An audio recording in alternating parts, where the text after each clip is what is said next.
మోదీ చెప్పినా నేను వినలేదు, మీరెంత సుంకం విధిస్తే మేము అంతే వేస్తామని ఆయనకే గట్టిగా చెప్పిండట మోతవారి.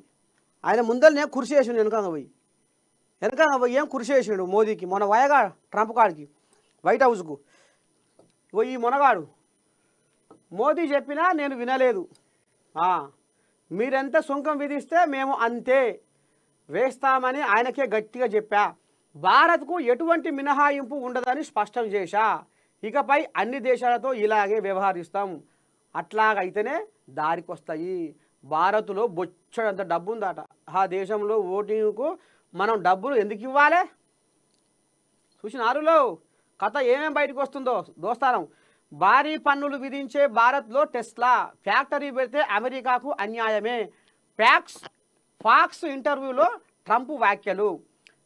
భారత ఫార్మాకు ట్రంప్ సుంకాల ముప్పు, ఔషధాలపై కనీసం 25% టారిఫు. అసలు మొత్తము పరస్పర సుంకాల విషయంలో భారత ప్రధానమంత్రి నరేంద్ర మోదీ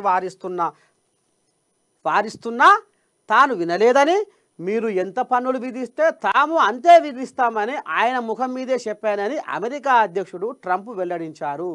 ఈ అంశం మీద తనతో ఎవరు వాదించడానికి వీల్లేదని పేర్కొన్నారు. తాను ప్రతిపాదించిన పరస్పర పన్నుల నుంచి భారత్ను మినహాయించే ప్రసక్తే లేదని తెలిపారు. అయ్యా ట్రంప్, ఇక వీళ్ళది మంచి దోస్తానం, ట్రంప్ది మంచి దోస్తానం. అయితే ఇక ఇందాం